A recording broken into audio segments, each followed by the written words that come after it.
দেখি কেহ কেহ বলে কি কার্যে পোয়াও কাল তুমি বিদ্যা ফলে শুনিয়া হাসেন প্রভু সেবকের বাক্যে। প্রভু বলে তোমরা শিখাও মোর ভাগ্যে। হেন মতে প্রভু গোয়ায়েন বিদ্যা রসে সেবক চিনিতে না রে অন্যজন কিসে।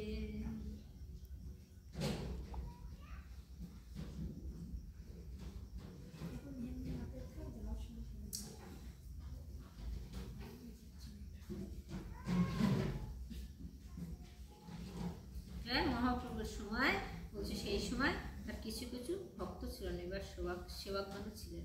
তো বলছে যে প্রভু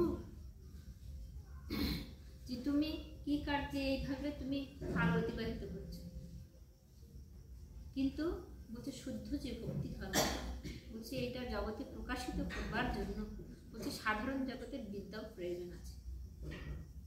সাধারণ জগতের বিদ্যা যখন আমি পারমার্থিক জগতে যখন আমি কাজে লাগাবো তখন সেই বিদ্যাটাই সঠিক বিদ্যা। বলছে এমনি এমনি হবে না, বলছে সাধারণ জগতের এই বিদ্যাটাকে আমাকে পারমার্থিক জগতে কাজে লাগাতে হবে। বলছে তবেই তোমার বলছে সেই বিদ্যার সার্থকতা। বলছে অর্থ আমি আয় করবো না এমন, নিশ্চয়ই করবো। কেন? হরিগুরু বৈষ্ণব সেবার জন্য। আর গৃহস্থ ভক্তদেরকে বলেছে যে তুমি কিছু সঞ্চয় করবে। কেন? কিছু গরিব দুঃখী থাকে, কিছু সাধু বৈষ্ণব থাকে, তাদের সেবার জন্য কিছু কিছু সঞ্চয় করতে বলেছে। কিন্তু যে সাধুর ক্ষেত্রে সঞ্চয় বুদ্ধি নিষেধ করেছে। কেন? তুমি নিত্য নৈমিত্তিক তুমি কি করবে? তুমি দিন আনতে তুমি মাঠকরি করবে। মাঠকরি অর্থাৎ ভিক্ষা আনলে তুমি জীবিকা নির্ভর করবে। তুমি পরের দিন কি খাবে তুমি এইরকম চিন্তা ভাবনা করবে। সেটা গৃহস্থ ভক্তদের জন্য বলা হয়েছে। কেন? তার আত্মীয় স্বজন থাকে, গরিব দুঃখী থাকে, তাদেরকে প্রতিপালন করার জন্য তাকে কিছু সঞ্চয় বুদ্ধি তাকে কিছু করতে হবে, না হলে সে চলতে পারবে। কিন্তু সাধুর ক্ষেত্রে বলেছে তুমি পরের দিন কি খাবে তুমি সেই রকম তুমি চিন্তা ভাবনা করবে। বলছে পরের দিন বলছে তুমি সেই রকম যদি চিন্তা ভাবনা করো বলছে তাহলে কি হবে? বলছে ভগবান তোমার কাছ থেকে দূরে সরে যাবে। কেন?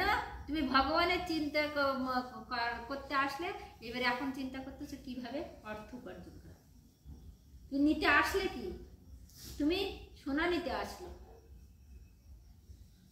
সোনার জায়গায় এখন তুমি সোনা পাবে না। কেন?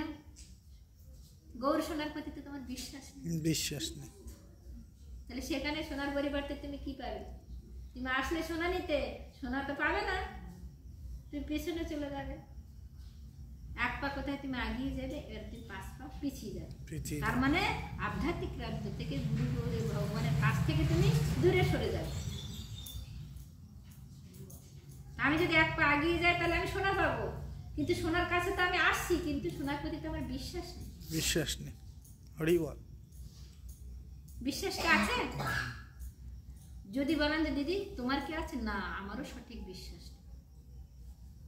বলছে আমরা ভগবানের কাছে আছি, থাকলে কি হবে? বলছে কাছে থাকলে একটা অপরাধের প্রশ্ন আছে। যারা দূরে আছে তাদের ভক্তি শ্রদ্ধাটা বেশি আছে। আমরা কাছে তো আছি ঠিকই কথা, অতটা দৃঢ় বিশ্বাস দৃঢ় ভক্তি। বলছে যদি থাকতো তাহলে স্বয়ং ভগবান আমরা গৌর সোনার কাছে আসলাম, তিনি কি করতেন? বলছে তিনি আমাদের সঙ্গে কথা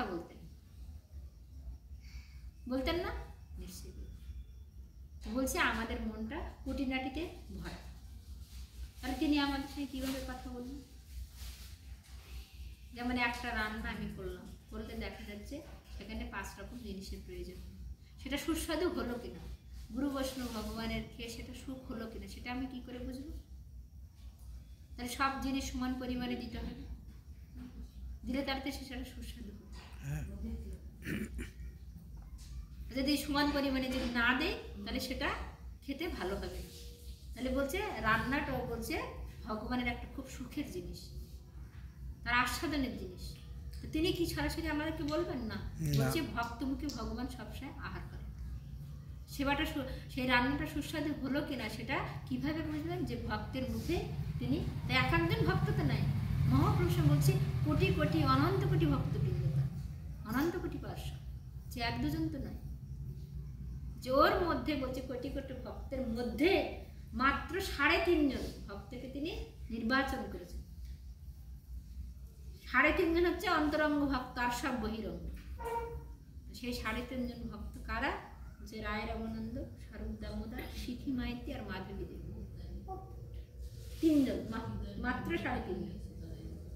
রায় রামানন্দ, স্বরূপ দামোদর, সিখি মাইতি, এনারা হচ্ছেন ভগবানের নিত্য পার্ষদ। আর সিখি মাইতি হচ্ছে, আর মাধবী দেবী হচ্ছেন মহিলা, তাই হাত ধরেছেন।